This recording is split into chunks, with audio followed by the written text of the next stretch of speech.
북한이 사과를 하고 청와대도 이걸 진지하게 받아들이면서 이번 사건은 새로운 국면을 맞고 있습니다.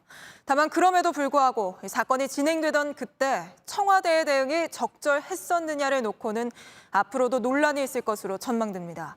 야권은 특히 대통령에게 보고한 그 시점을 문제 삼고 있습니다. 유한울 기자입니다.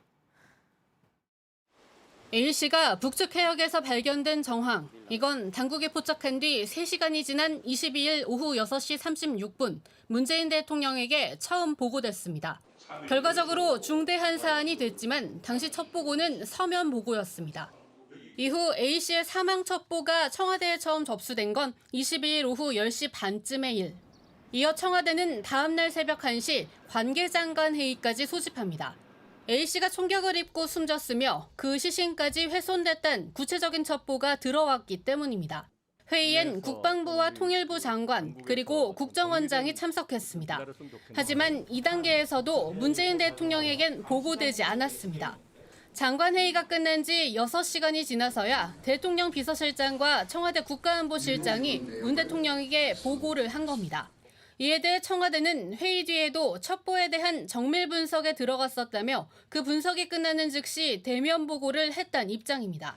정보가 정확하지 않아 대통령에겐 보고하지 않았던 건데 야당은 이 부분을 문제 삼고 있습니다.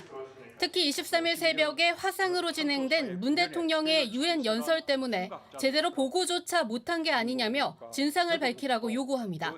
그 1시에 유엔에서의 녹화 연설이 있으니까 알고도 말씀하지 않았냐 이런 문제 때문에 대통령이 참석 안 하시는 걸로 정리하는 거지. 사전 녹화한 유엔 총회 연설에서 문 대통령은 북한과의 종전선언 필요성을 주장했습니다. 이 때문에 야권에선 A씨 사망 사실을 알았다면 연설 순서를 바꾸는 등 조치를 취했어야 한다는 비판도 나옵니다. 하지만 여기에 대해 외교부는 당시엔 불가능한 일이었다고 답했습니다. 정상의 연설 순서는 매우 바꾸기 어렵습니다. 저는 이 관계장관 회의에 참석을 하지 않는 상황이었고요. JTBC 유한울입니다.